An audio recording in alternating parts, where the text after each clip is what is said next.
Innal hamdalillah nahmaduhu wa nasta'inuhu wa nastaghfiruh wa na'udzu billahi min shururi anfusina wa min sayyiati a'malina. Man yahdihillahu fala mudilla lahu wa man yudlil fala hadiya lahu. Asyhadu an la ilaha illallah wahdahu la syarika lahu wa asyhadu anna Muhammadan abduhu wa rasuluh alladzi la nabiyya ba'da amma ba'du. Faqala Allah ta'ala fil Qur'anil Karim, a'udzu billahi minasy syaithanir rajim. Wa idza qila lahum la tufsidu fil ardh qalu innama nahnu muslihun ala innahum humul mufsiduna walakin la yash'urun. Al-ayat.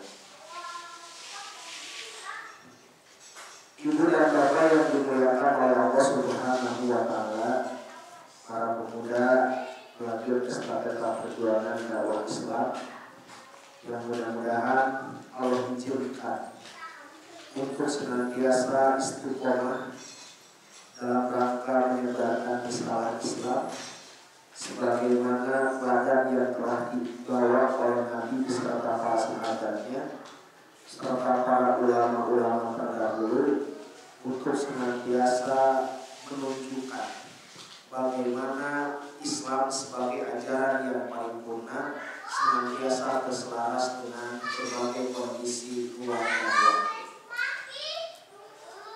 Ibu dan bapak yang dimuliakan oleh Allah Subhanahu wa taala, pada sore hari ini alhamdulillah atas izin Allah saya bisa bersilaturahmi dengan bapak dan ibu sekalian, khususnya dalam pengajian rutin yang diselenggarakan oleh pemuda pimpinan cabang pemuda Persis Bandung Kidul. Mudah-mudahan ini menjadi wasilah bagi kita semua sehingga kelak pada saat hari pertimbangan Allah Subhanahu wa taala menampilkan video-video kebaikan yang telah kita lakukan, salah satunya bagaimana kita senantiasa istiqomah berada dalam majlis-majlis keilmuan. Sebab ada dua kategori ciri atau karakter manusia di dunia ini. Pertama, yang senantiasa haus dengan ilmu, yang kedua senantiasa haus dengan urusan dunia. Mudah-mudahan kita semua umat iman sekalian masuk kategori yang pertama, orang-orang yang senantiasa haus dengan ilmu sehingga ilmu membawa keselamatan, urusan dunia didapat, urusan akhirat tidak dilupakan. Umat iman rahimahullah, pada sore hari ini temanya tentang Islam rahmatan lil alamin. Bahasa kerenna mampu upamisim kuring ngaulang gitu nya. Namina Islam kosmik, Islam kosmologis, anu bahasa Quran nama Islam rahmatan lil alamin. Urang mah teh nyebut naon si Islam kosmik teh keur beda. Nu jelas mah urang terang aya hiji konsep dina Al-Qur'an mun ingatkeun ka urang sadayana dina surah Al-Anbiya, wa ma arsalnaka illa rahmatan lil alamin. Sesungguhnya Allah Subhanahu wa taala mengutus Nabi Muhammad beserta ajaran Islam yang diwahyukan kepadanya tiada lain illa rahmatan lil alamin, sebagai rahmat bagi semesta alam. Kage saantero jagat aras anu aya di langit atau nabi nu aya di bumi. Tapi Islam rahmatan lil alamin yang akan coba kita renungi, coba kita tafakuri pada konteks atau pada sore hari ini berkaitan dengan fenomena gejala-gejala yang berkaitan dengan kebencanaan yang hari ini kita rasakan. Kita orang alhamdulillah tidak masuk kategori korban bencana alam ya. Mudah-mudahan orang bagian dari orang-orang yang senantiasa diselamatkan oleh Allah. atas dasar keimanan dan keyakinan kita. Tapi kita juga tidak bisa menutup mata sepanjang tahun 2020 sejak Januari sampai sekarang, bahkan pada tahun-tahun sebelumnya, Allah mewujudkan atau Allah membuktikan kekuasaannya dalam bentuk memberikan peringatan kepada manusia dalam bentuk bencana semesta atau nanti bencana alam. Makanya urang cobi buat satu konteks berkaitan dengan makhluk Allah yang bernama air hari ini, yang kemudian Allah berikan tunjukkan kekuasaannya kepada kita dalam bentuk bencana banjir. Kemarin terakhir bencana banjir terjadi di Subang itu terakhir kan. Satu acara di Karawang. Kemudian Jabodetabek, Bekasi, Sarang saja Bina, Bogor, kita matos musiman tiap tahun. Bahkan mungkin di daerah-daerah sekitar kita yang dalam pikiran kita tidak pernah terjadi banjir di tempat itu, akhirnya mendingan kajadian. Kan gitunya paling. Nah ya, salerosna bagi umat Islam ketika terjadi fenomena bencana semesta, satu momentum bagi kita untuk kembali mempertanyakan cara berislam kita. Apakah Islam yang selama ini kita amalkan hanya sebatas ritual saja? Karena itu namanya Islam tercekap kurangin sholat hukum, tercekap kurangin sholat hukum, tercekap mengamalkan saum sunnah atau nabi saum wajib, atau nabi atau capaian yang paling tinggi tidak cukup hanya sekedar bercita-cita bagaimana bisa naik haji atau umroh. Tapi kita kadang-kadang abai melupakan bagaimana hubungan kita dengan alam sekitar kita. Akhirnya bagi contoh sederhana.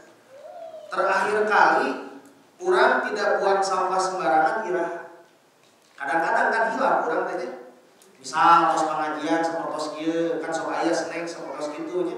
Kadang-kadang hanter we di mana wae. Karena teh perilaku yang sangat sederhana, tapi ternyata lamun diakumulasikan, ibu coba bayangkan. Bahkan ayat cerita, misalkan satu orang penduduk berpikir baik buang sampah ke sampah kayak mana ke sungai gitu, ada orang kumpul kemudian batu mah. Tapi ternyata orang lain juga berpikiran yang sama.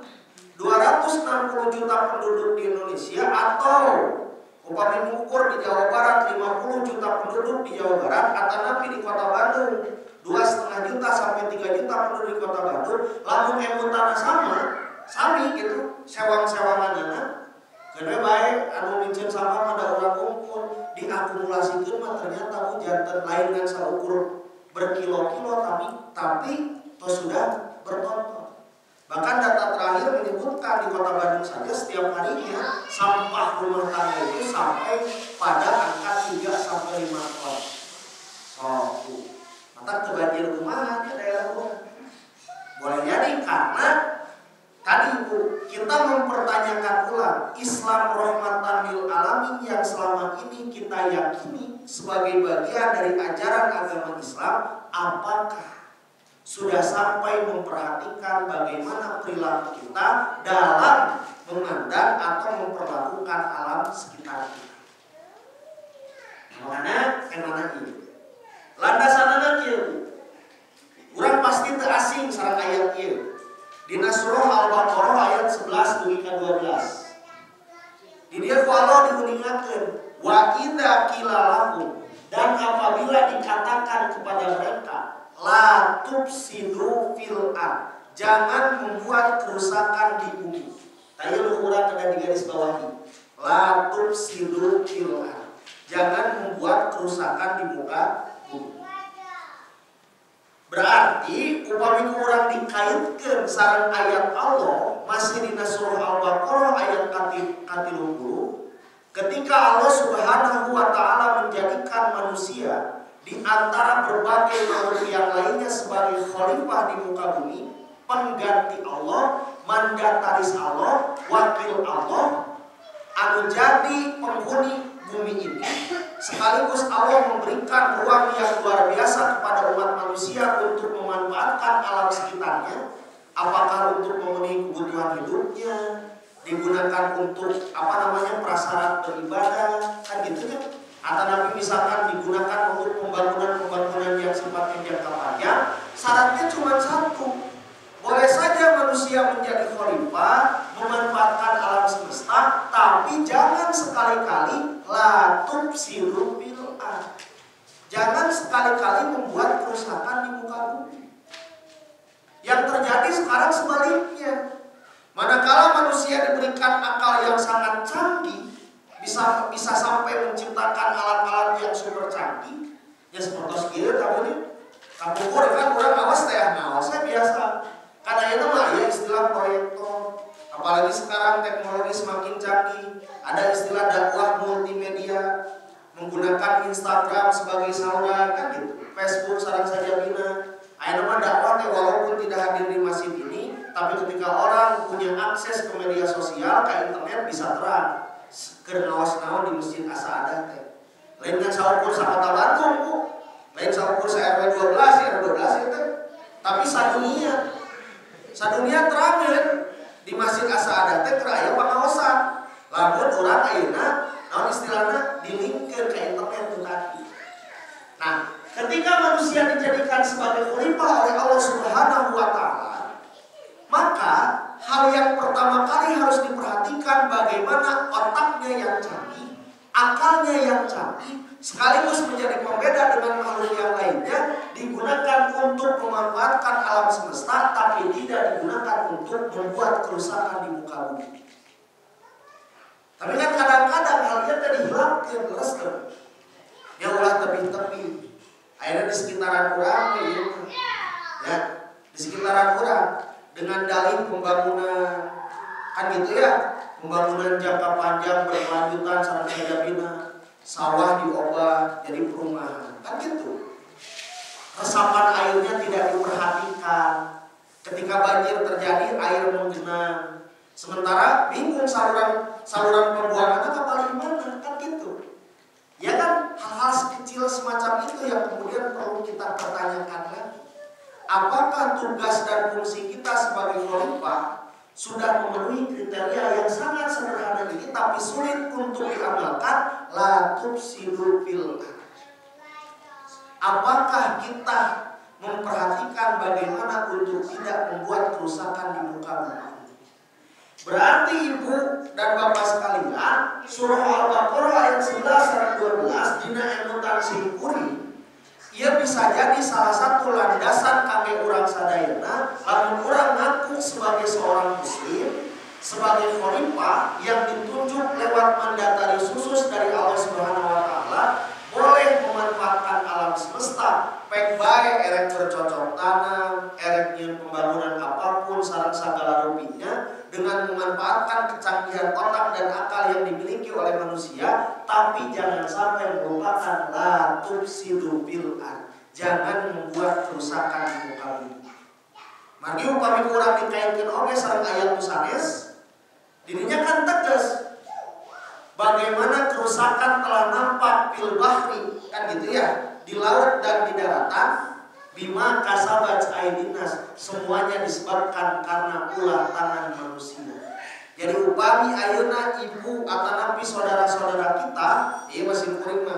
Kalau akan ngobrol karena dia korban banjir ya, ibu yang misalkan sangapeung-apeung atanapi sekali waktu terjadi hujan besar sangat deras, terus nu tadina halaman rumahna teh banjir, pek banjir, terus baru keruh kesah. Ieu teh gara-gara pemerintah. Nah jadi kieu. Justru kita harus introspeksi. Apakah kita sudah melakukan tugas kita dalam konteks yang ini? La tufsidu fil ardh. Sebab apa yang tadi Bu, ayat yang tadi, bima kasabat aidinas. Segala kerusakan yang terjadi di daratan maupun di lautan, semuanya Allah tampakkan karena ulah perbuatan manusia sendiri. Jadi daerah paradigmanya dirobi. Banjir yang hari ini melanda daerah kita, banjir yang terjadi di sekitar kita, kurang mah jangan mencari kambing kita. Salah si bapak anu, salah si ibu anu, tong gitu. Tapi kita introspeksi, boleh jadi ada yang salah dari cara berislam kita. Kita sudah rajin mengamalkan ritual-ritual ibadah, tapi boleh jadi kita abai memperhatikan lingkungan sekitar. Karena kita masuk kategori jadi khalifah, tapi tidak la tufsidu fil ardh. Tapi senantiasa melakukan kerusakan terhadap kaum.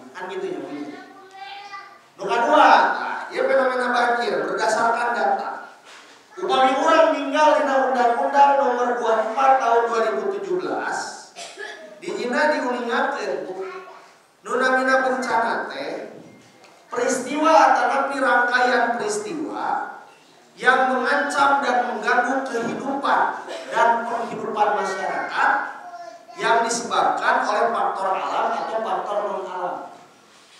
Misalkan termasuk faktor manusia, sehingga mengakibatkan tumbuhnya korban jiwa, kerusakan lingkungan, kerugian harta benda, dan dampak psikologis. Nah, itu disebut bencana. Definisi bencana berdasarkan Undang-Undang Nomor 27 Tahun 2017. Jadi itu disebut bencana teh segala peristiwa atau rangkaian peristiwa yang disebabkan oleh faktor alam maupun faktor non alam dan faktor manusia. Dia tulis faktor manusia, sehingga mengakibatkan kerugian, ada korban jiwa, kerusakan lingkungan, kerugian harta benda, dan dampak psikologis. Jadi ini yang disebut dengan kategori bencana. Apapun bentuk bencananya. Berdasarkan data dari Badan Pusat Statistik atau Badan Meteorologi dan Klimatologi, Geofisika dan Klimatologi atau BMKG istilahnya, yang satu badan yang di Indonesia khusus mengurus tentang fenomena iklim, cuaca, dan kebencanaan. Di situ dikatakan, Bu, hampir 80%, 70-80% bencana yang terjadi di Indonesia disebabkan karena bencana alam, kaitannya sama alam. Dan dari 80% itu dominasinya berkaitan dengan air. Jadi bencana itu bencana air sebenarnya. Sebelum saya ada bencana banjir, hujan deras, kan gitu ya. Hujannya deras, luar biasa, berturut-turut, tanahnya gembur, tidak kuat, akhirnya jadi longsor, kan cair lah ini Bang. Kan gitu. Tsunami, air, kan gitu. Termasuk faktor-faktor manusia. Nah, faktor manusia bukan di Kota Bandung, faktor manusia itu contohnya tadi kebakaran. Tapi dominasi dari 80% bencana yang terjadi di Kota Bandung, termasuk di Kota Bandung atau di Indonesia, disebabkan karena bencana alam. Tapi orang terbiasa nyalahin alam. Da amer, siapa yang mempunyai alam semesta itu? Ada manusia. Padahalnya agar kaitannya sama manusia itu. Makanya luar biasa, Bu.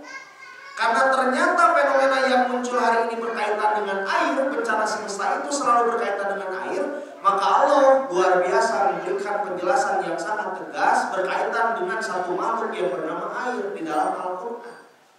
Bahkan katanya tidak kurang dari 200 ayat dalam Al-Quran yang membincangkan tentang air, khusus tentang air, dengan berbagai derivasinya, termasuk proses bagaimana air itu dari yang tadinya air tanah, air sungai mengalir kan gitu, muarana ke lautan, di laut terjadi penguapan, ada istilah evapotransparansi, dari situ kemudian menguap ke langit, di langit terjadi lagi, kemudian turun jadi cair hujan, terus gitu sirkulasinya.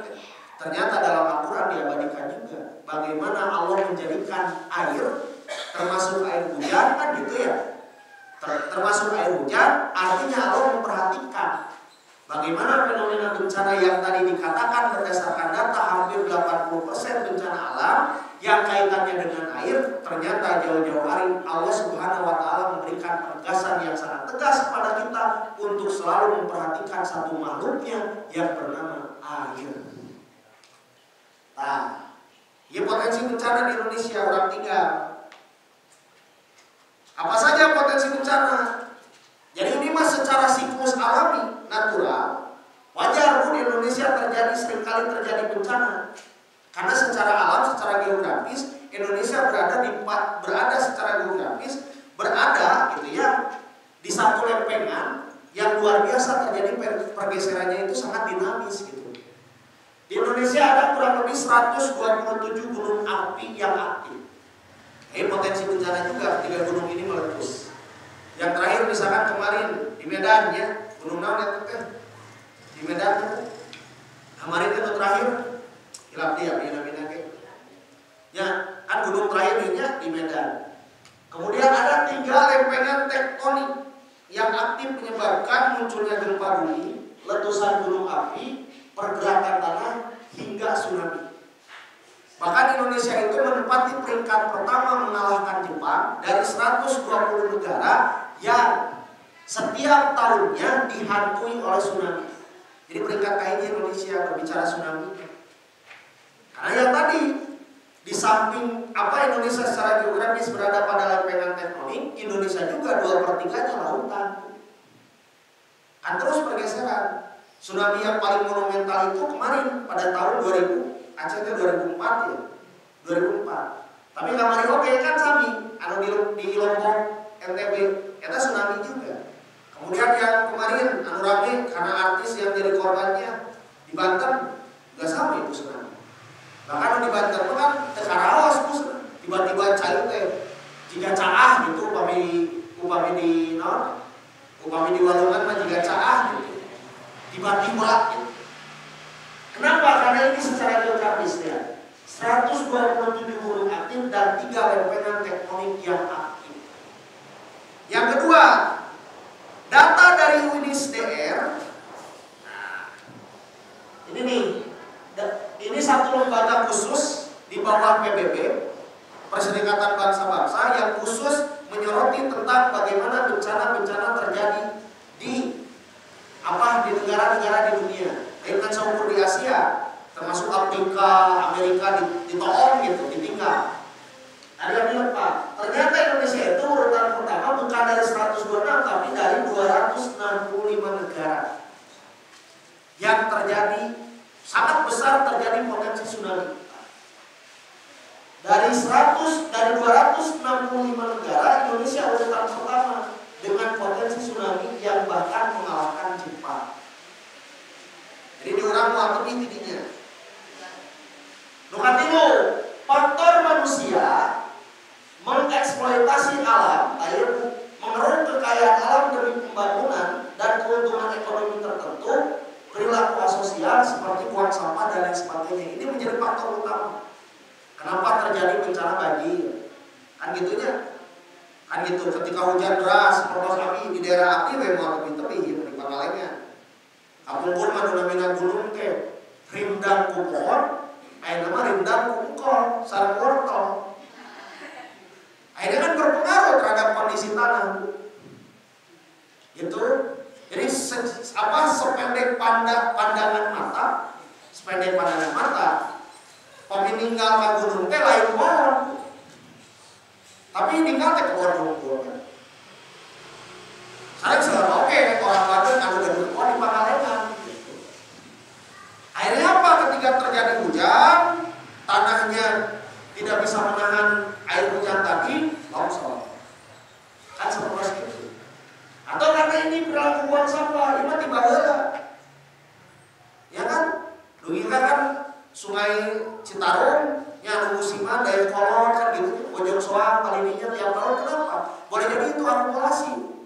Simpuling ngobrol sareng ahli lingkungan, anjeunna sederhana meneliti tentang sampah plastik tadi. Sampah plastiknya begitu. Ketika dikurang tanya karawas tanya. Ileun ieu teh caina terus sampahna teh dipijeun. Eta mah bade dipijeun sembarangan, bade dipijeun ka tukang sampah terserah pokoknya. Ternyata fosilnya Bu, ini bisa bertahan sampai kurun waktu kalau tidak salah 10 sampai 30 tahun. Sampah plastiknya sampai 30 tahun. Makanya kamari aya beritanya ikan hiu, bukan hiu bukan kau sedap ya, yang meninggal terdampar di mana? Di pantai ketika dibesret itu perutnya isi sampah. Sampai yang itu. Karena ternyata seorang ahli lingkungan itu lebih dari 30 tahun bertahan itu sedikit. Makanya sekarang sedang diupayakan ada gerakan tumbler. Yang punya tangke deui mah cek abdi ya sederhana we. Start tong disayongikeun cai di dieu, sayongikeun mah dispenser we. Nyanak cai masing-masing di rumah. Yang isi ulang teh bukan gaduh eta mah istilahna naon tumbler teh nya. Diusul kan aya mah bekal. Abdi geus sabi eta mah ka kampus bekal tapi itu sesayongikeun kan tidak ada. Asa pertosnya itu logika juga gitu. Dari sisi itu saja. Maksudnya pikir tadi faktor faktor manusia, hal yang sederhana, orang kadang-kadang tidak berpikir apa dan yang bisa dibakar. Ada lamun dibakar, lamun hijinya. Kumaha lamun 3 ton anu dibakar teh. Tiap harina, atuh teh diduruk sudah sampah teh. Supaya langsung hangus. Oh, dari hiji mah jadi pakaruna naon hiji mah ieu 3 ton. Kan jadi polusi udara. Dihirup lagi oleh kita. Kan gitu. Ketika semuanya dibakar ke udara, ada istilah apa namanya lapisan ozon teh terus menipis, global warming, polusi udara, kurang dia dihirup, maka timbul penyakit-penyakit pernapasan, kampukur ayasa dan sebagainya dan sebagainya. Enak nuju usul teh corona kan gitu. Sebenarnya terus di orang corona, ketika segar gitu, mimpi-mimpi mengerikan sampai yang membuat tertawa kan gitu. Dulu aya laguna di Indonesia mah, hiji-hijina penyakit itu jantan lagunya corona tadi orang. Corona ya laguna, terus terang. Enggak usah pakai terang lah, kayak.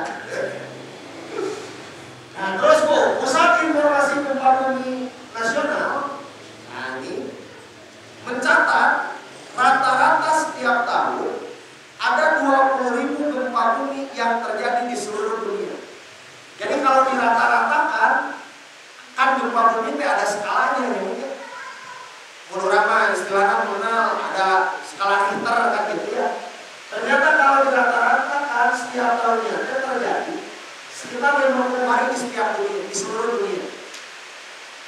Atau laporan kebencanaan itu kalau dirata-ratakan sepanjang tahun 2019 ada sekitar 3 laporan tentang fenomena yang terjadi bencana di Indonesia, mungkin di seluruh dunia. Jadi dari 365 hari, 50 hari nanti di Indonesia sudah pasti terjadi bencana kalau dihitung secara statistik. Jadi hampir seperempatnya mungkin ya, 50 hari lah dari 365 hari kan satu tahun itu 365 hari. Tak 50 hari dari satu tahun itu terjadi bencana di seluruh dunia. Ini berdasarkan laporan dari Pusat Informasi Gempa Bumi Nasional. Kadang-kadang kan orang nu karaos teh anu ageng we skalana. Padahal kan gempa teh aya nu memang tidak terasa oleh kita, aya nu karaos sama saya bilang dan ada dampak-dampaknya. Humidity kan gitu sampai terjadi apa namanya meruntuhkan bangunan dan sebagainya. Padahal di rata-rata teh kurang 3 kali setiap hari terjadi gempa itu. Namun di rata-rata. Tapi kan aya nu karaos aya nu ageng aya nu alus. Ini untuk menunjukkan secara geografis ternyata Indonesia itu rawan terjadi gempa. Kenapa? Karena yang ini.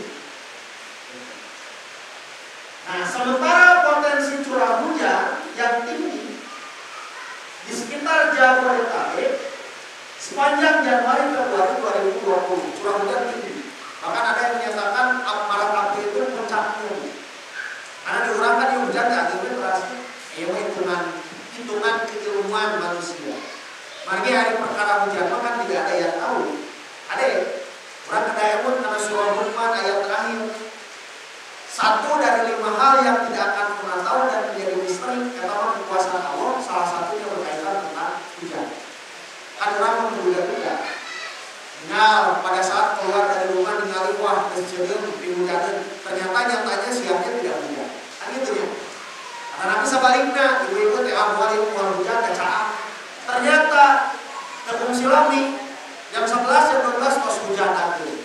Kan gitu. Kenapa? Karena dalam surah Luqman dijelaskan selain perkara rahim, perkara kiamat, hari esok kiamat, termasuk berkaitan dengan hujan. Kita tidak pernah tahu. Makanya BMKG selalu mengistilahkan istilah nanti perakiraan cuaca. Bukan ramalan, perakiraan cuaca. Nah gitu ya. Lain ramalan, ramalan cuaca sebenarnya lain. Perakiraan bahasanya. Karena dihitung dari tadi cuaca, iklimnya, semua. Tapi ada urusan hujan mah kekuasaan Allah Subhanahu wa Ta'ala.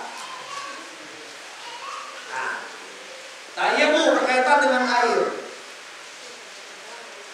Dari 200 ayat, kenapa air ini sangat penting bagi kehidupan umat manusia? Jelas yang orang sebagai umat Islam bab kahiji nu diajarkeun dina urusan fikih bab toharoh kan gitu. Dina hadis oke ditulisna teh bab toharoh bab kahiji kan.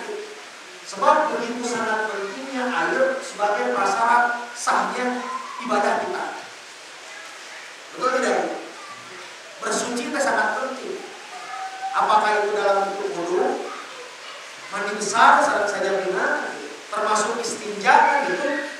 Bukan salah satu yang menjadi pilihan utamanya air dulu. Baru ketika air tidak ada alternatif yang lain. Ini menunjukkan begitu sangat penting makhluk Allah yang bernama air untuk kehidupan umat Islam. Bahkan fakta ilmiah menyatakan sebelum diciptakannya hewan-hewan, sebelum diciptakannya tumbuhan, jauh-jauh kan diciptakan aja. Yang pertama kali diciptakan oleh Allah untuk mengisi alam semesta ini langit dan bumi adalah air. Bahkan makhluk pertama yang tertua ada di lautan. Jadi anu tertua di antara makhluk-makhluk yang menghuni bumi ini berdasarkan fakta ilmiah dinyatakan ternyata ikan. Yang orang menyebutnya ikan karena hidupnya di air. Jadi sebelum dia diciptakan, dia masih secara ilmiah ya. Harus kan orang tegas gitu ya. Tapi secara ilmiah air itu sudah diciptakan 3000 tahun yang lalu. Gitu. Jadi air gelap diciptakan sebelum makhluk-makhluk yang lain. Kenapa? Karena ternyata unsur-unsur air ini ada di bumi sebagai unsur pembentuk bumi, kan gitu ya. Unsur pembentuk udara-udara di langit termasuk unsur pendukung dalam kehidupan kita. Sampai itu sadinten ada lencai kiat gitu. Nah ini sebenarnya ilustrasi, ya kan? Kecuali sahur, kiat bu. Kan 80% unsur air dalam tubuh kita. Itu pasti mutlak. Ya. Kenapa? Ini sangat pentingnya air. Makanya ada 4 kata kunci untuk menjelaskan eksistensi, manfaat, dan kegunaan air menurut Al-Quran. Dari 200 ayat ini ada 4 kata kunci. Pertama, Allah menyatakan dengan ungkapan anzala, artinya menurunkan. Anzala minas samawati, diturunkan dari langit ke bumi. Namun air hujan. Kan gitu ya. Air hujan itu kan datangnya dari langit. Dan itu diturunkan ke bumi. Diserap oleh tanah dalam bumi, jadi air tanah, sebagian jadi air tanah, menghidupkan tumbuh-tumbuhan di sekitarnya, kan gitu. Sebagian jadi mata air, sarang saja bina, kan gitu. Sebagian lagi mengalir ke sungai. Pada saat di sungai mengalir lagi, muaranya semua, mau air tanah, air sungai, air hujan, sadayana, muaranya kemana? Ke laut. Di laut terjadi penguapan, kemudian naik ke langit teuing. Di langit terjadi proses lewat awan. Dan gitu, kan awan beda-beda jenisnya. Air bodas dengan warna. Namun air hujan mah sederhana, yang hideung kan gitu jadinya. Ilmu dasar kita seperti itu. Hideung awan teh karena sudah menampung uap air yang tadi. Lewat proses airnya turun lagi. Kamu proses. Makanya ungkapan pertama Allah menegaskan dengan ungkapan anzala, menurunkan. Minas samawati, dari langit menuju ke bumi, air. Yang kedua, asqa, menyiram. Pada saat hujan turun, disiramkan air itu sehingga menghidupkan tumbuhan, menghidupkan hewan, termasuk menghidupkan kita dengan menyiram yang tadi. Jadi asqa, menyiramkan. Setelah asqa apa? Ahya, menghidupkan. Tadinya tanah tidak subur menjadi subur. Tadinya tanah mati menjadi tanah yang hidup. Yang tadinya tumbuhan itu mati menjadi tumbuhan hidup. Makanya kan zakat pertanian membenten, namun disiram oleh air hujan. Kan gitu ya. Kalau disiram sendiri sekian persen kan itu bisa dikima. Umpamanya oleh air hujan sekian persen. Kenapa? Karena tadi ternyata fungsi air itu luar biasa. Digunakan untuk menghidupkan tumbuhan yang tadinya mati menjadi hidup, tanah yang tadinya tidak subur menjadi subur. Luar biasa dengan air. Dan terakhir kata kuncinya akhraja, mengeluarkan. Pada saat air ini digunakan dimanfaatkan oleh manusia, maka tumbuhan-tumbuhan yang tadinya hanya sekedar benih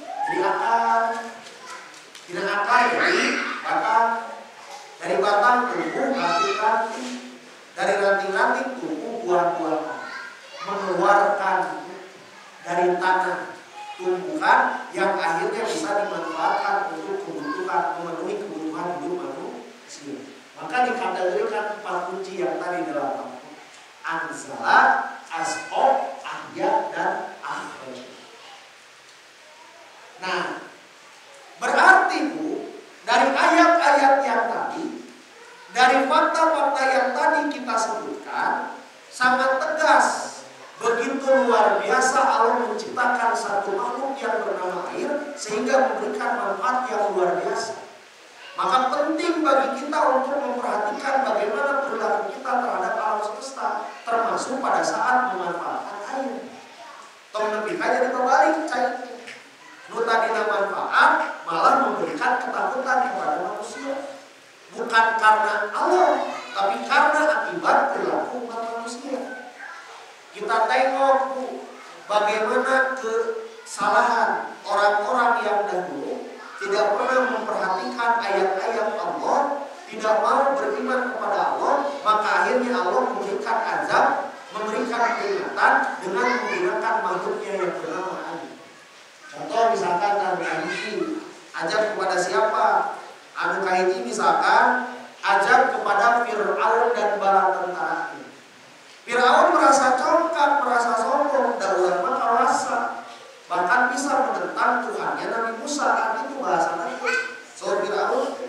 Sehingga dalam Al-Quran, surah Ad-Dukhan misalkan ayat 24, Allah menggambarkan bagaimana pada saat Fir'aun merasa sombong dengan jabatannya, merasa sombong dengan kecongkakannya, mengejar Nabi Musa beserta umatnya. Pada saat Nabi Musa membelah lautan atas izin dari Allah, Fir'aun mengejar, maka Allah menenggelamkan Fir'aun dan umatnya. Disebabkan tidak mau beriman kepada Allah Subhanahu wa Ta'ala. Ditenggelamkan di mana, Bu? Di lautan. Allah memberikan peringatan kepada Fir'aun beserta bala tentaranya dengan menggunakan makhluknya yang bernama air, lautan. Ditenggelamkan.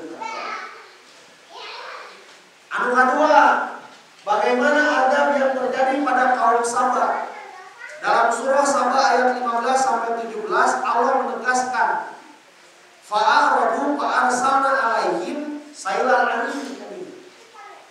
Tetapi mereka berpaling, maka kami datangkan kepada mereka banjir yang besar. Kaum Saba, kan kaum Saba terkenal sisi kiri dan kanannya kebun-kebun yang sangat luar biasa.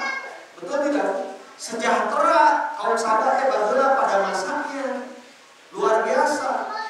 Lalu istilah lagu Indonesia mah tongkat dan batu jadi naon? Jadi tanaman sami. Dulu juga seperti itu.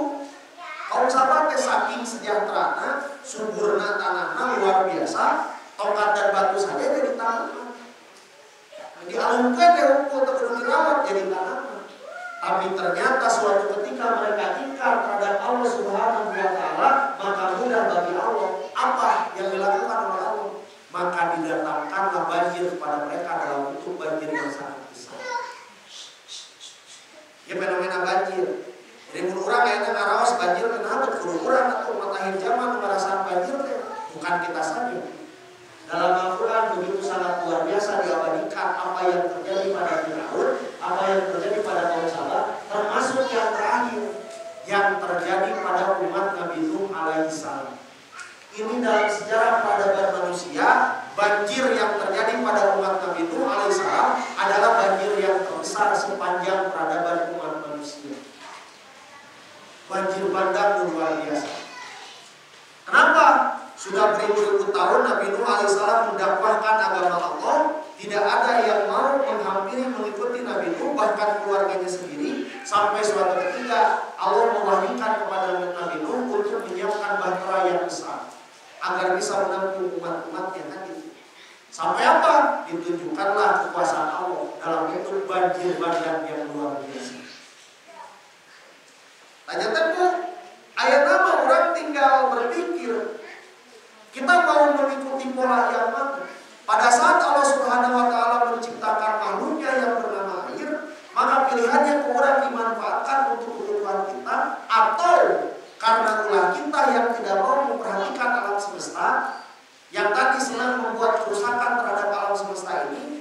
akhirnya Allah menjadikan air untuk mengazab, memberikan peringatan kepada kita. Sebagaimana yang telah Allah lakukan terhadap umat-umat terdahulu. Maka ibu dan bapak sekalian, dauran umat Islam, segala sesuatu pasti ada pelajaran, ada ibroh, ada hikmah yang harus kita petik. Pertama, hendaknya bencana yang terjadi hari ini kita jadikan sebagai ruang introspeksi. Kata lebih baik. Orang Indonesia kayak cerdas, palinter, tinalaku bisa jadi viral kan usum mainan, ya. Ada tahu dong lihat culaketan. Kemudian duwika ditampilkan kan gitu. Tadi carekan sudah punya ibu ternyata menghasilkan akhirnya dihukum ibu nak culaketan kan tidak culaketan hukum. Cerdas. Termasuk orang Indonesia itu senang mencari kambing hitam kadang-kadang. Ngalah geger sebenarnya. Di salah sahak usieta. Jika cerita ada terkariun, anu hitun, terkadang hitun nanti tiba-tiba tahu, ya kan psikologisnya kumaha, anu panggilannya nyala teh eta hitun gitu ya. Tiba-tiba tahu, tuh si eta, cek eta si eta, itu gambaran bahwa kita senang menyalahkan terhadap sesuatu. Artinya apa? Kita senang mencari kambing hitam.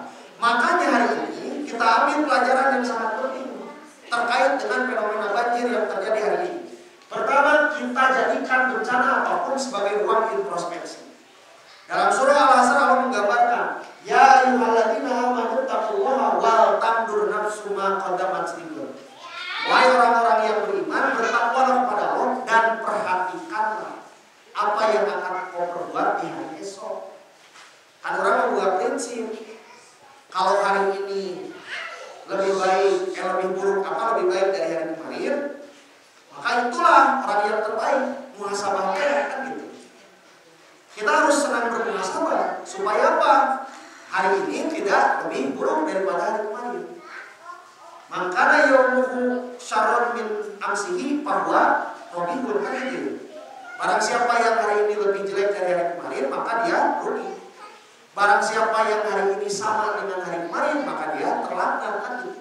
Tapi barang siapa yang hari ini lebih baik daripada hari kemarin, maka dialah orang yang rugi. Jadi luka hijimu, orang harus senang berintrospeksi. Jangan senang mencari kambing hitam. Oh, meureun banjir teh si ibu atau nabi api seringkali buang sampah seenakna kalau meuli. Oh, meureun banjir teh gara-gara tanya benar terus tadi perhatikan. Kan kadang-kadang gitu ya. Aya drainase meunang gitu di pemukiman padat sekolah ieu. Ada mah tugas Pak RT. Ada mah tugas Pak RW. Diantar we. Makanya yang pertama kita berintrospeksi. Yang kedua, hendaknya bencana dijadikan sebagai peringatan dari Allah atas perbuatan kemaksiatan kita. Tadi ibu maksiat mah daya kadang-kadang kurang tekaraos. Ya. Tekaraos da urang mah manusia. Ciri manusia naon? Tadi salah sariosna. Ciri manusia mah tidak pernah alfa dari kesalahan dan sifat lupa. Maka kita harus senantiasa beristighfar, memohon ampunan kepada Allah atas perbuatan yang kita lakukan. Kalau bisa, kalau kita merasa berbuat kemaksiatan, iringi dengan kebaikan. Kan itu saudara suci. Maka pada saat terjadi bencana, orang introspeksi, ada perbuatan maksiat yang sengaja tidak kita lakukan dan tidak kita sadari. Atau boleh jadi kita melihat perbuatan maksiat di sekitar kita, terus kurang ternyata hese dan ketenangan. Lalu itu ya boleh jadi salah satu penyebab sehingga Allah mendatangkan peringatan kepada kita dalam bentuk bencana semesta.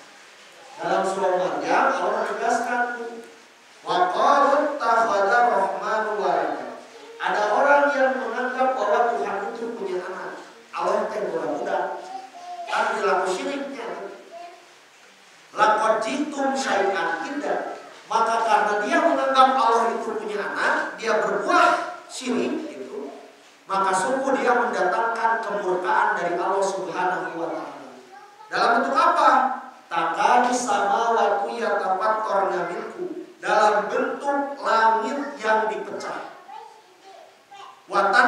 ju'ilatil ardu, dalam bentuk bumi yang dibelah. Wal jibalu wa takhirul jibalu hadda, dan dalam bentuk gunung-gunung yang runtuh. Jadi bencana. Pada saat terjadi bencana, kita introspeksi ada perbuatan maksiat yang kita lakukan sehingga kita mengundang kemurkaan dari Allah Subhanahu wa taala. Dalam bentuk apa? Pertama, langit yang dipecah, yang ada hujan dewa atau halilintar atau apapun itu. Kemudian bumi yang dibelah, bisa gempa bumi, bisa longsor, sarang saja gitu kan gitu. Kemudian dalam bentuk watakhirul jibalu hadda, gunung-gunung yang runtuh. Bisa longsor, bisa gunung meletus, sarang saja gitu. Nah, orang makanya pentingnya untuk selalu memperhatikan perilaku kita, beristighfar, memohon ampun atas segala perbuatan yang kita lakukan. Yang ketiga, hendaknya bencana dijadikan sebagai autokritik. Kita mengkritisi diri kita sendiri. Jadi orang teh nyalahkeun diri urang teh eta. Masalah teh gitu. Nyalahkeun diri urang, oh meureun urang teh tidak pernah memuliakan alam sebagaimana seharusnya. Ibu teh ngaraos, bae da urang mah khalifah bebas memanfaatkan alam semesta ini. Tapi tidak pernah dipikirkan apa yang mau kita wariskan ke generasi selanjutnya. Apakah yang akan kita wariskan ke generasi selanjutnya itu air mata atau mata air? Ya, 3 slogan tadinya ya yang dimaca saya. Yang akan disebutkan, yang akan kita wariskan kepada generasi kita itu air mata atau mata air. So, kartu dipilih ibu itu. Ya kan air umur orang lah ya batasnya dia punya. Terus so Rasul mabaina sirina ila sabina, umur jami umat Nabi Muhammad mah tidak akan jauh antara umur 60 sampai 70 tahun kan gitu. Artinya orang teh hidup di dunia teh maksimal 70 tahun. Tahun ukur karena hadis eta. Berarti ada generasi selanjutnya. Aya murang kali, aya incung, aya cicir kan gitu ya. Terus 7 turunan kalau di Sunda banget. Yang akan kita wariskan kepada generasi selanjutnya itu apa? Air mata atau mata air. Kalau kita ingin mewariskan mata air, maka kita latuf sidul fil'ah. Urang mah ulah ilmu kesanes, bukan tadi teh ya. Urang pribadi, apa yang akan kita lakukan secara konsisten. Tapi kalau kita ingin mewariskan mata air, gimana? Upami ibu ialah sok akses internet, YouTube, coba gerak tinggal video. Ulah video sulametan wae udah tinggal kayaknya. Coba tinggal video krisis air 2040. Gitu aja judulnya. Krisis air 2040. Konon kabarnya tahun 2040-2050 itu adalah krisis air bersih bagi masyarakat dunia. Kalau hari ini tidak disiapkan. Nah, ibu pada mewariskan air keruh kepada generasi kita. Nomor ibu mah bae buat tinggal umuran 2040 mah kan gitu. Emutna merenya bae ada orang mau sekolah buat tinggal umuran 2040. Buat mana semua meninggal kadinya. Tapi yang tadi apa yang akan kita wariskan pada generasi selanjutnya? Gitu. Maka hikmahnya kembali lagi kita posisikan alam semesta ini sama mulianya dengan kita sebagai manusia. Allah menyiapkan alam semesta untuk apa? Untuk kita manfaatkan, memenuhi kebutuhan secukupnya. Tidak rakus, tidak banyak. Yang terakhir, ini yang paling penting. Pada saat bencana terjadi, anggar dan orang sebagai umat Islam meyakini bencana itu bagian dari momentum bagi kita untuk melatih kesabaran dan keikhlasan. Kan ilmu anu paling sulit berdua, ini sabar, dua syukur. Latihannya sepanjang hidup, ujiannya sering mendadak, kan gitu kesabaran punya. Sakolana teh sepanjang hidup, sabar mah. Tidak ada istilah orang mengaku sudah sabar dengan mengucapkan saya mah sabar. Cantang tuh kadang-kadang lain di lidah, lain di hati, tidak urusan hati kesabaran yang syukur. Makanya sabar itu sekolahnya sepanjang hidup. Terasa orang latihan kesabaran. Latihannya setiap hari sabar. Kadang-kadang kita sudah tertawa 5 menit kemudian menangis. Kan gitunya. Urang teh padahal keur gembira, keur bingah, HTT. Tapi ternyata 5 menit kemudian mendengar kabar tiba-tiba latihan kesabaran itu setiap hari. Dan ujiannya sering mendadak. Eta kuncinya, sahabat. Sakolana sepanjang hidup, latihannya setiap hari, ujiannya sering mendadak. Itu yang disebut kesabaran. Makanya bagi umat Islam, pada saat terjadi bencana, hal-hal yang dipandang menyedihkan bagi dirinya, termasuk makanya sampai Imam Al-Ghazali tingkatan sabar yang paling tinggi itu justru pada saat mendapatkan kebahagiaan, dia sabar untuk tidak berbuat kemaksiatan, gitu. Karena kan gitu, kadang-kadang kan jalmi menuntan itu kan aya dina ayatna oke, pada saat sedang sulit doa Allah itu ya. Aya contohna nya. Terus gitu matawa dikabulkeun ku Allah pada saat bahagia, dia tidak bisa bersabar, akhirnya melakukan kemaksiatan. Makanya bagi kita bencana apapun, peristiwa apapun yang terjadi, bagian dari melatih kesabaran. Yang ujiannya sering mendadak, latihannya setiap hari, dan sekolahnya sepanjang hidup. Makanya bagi umat Islam, pada saat terjadi ujian tersebut, hal yang diucapkan inna lillahi wa inna ilaihi raji'un. Segalanya datangnya dari Allah dan kita pasrahkan, kembalikan kepada Allah Subhanahu wa Ta'ala. Itu saja mungkin Ibu dan Bapak yang dimuliakan oleh Allah yang dapat disampaikan. Mudah-mudahan kita bagian dari umat Islam, umatnya Nabi Muhammad SAW yang senantiasa menghambakan diri kepada Allah, seraya senantiasa terus memperbaiki cara beriman kita, cara berislam kita, agar apa? Agar kita selamat paripurna Islam. Tidak saja Islam kita itu Islam ritual saja, sholat rajin, saum rajin, tapi kita abai bagaimana memperhatikan alam semesta, alam di sekitar kita.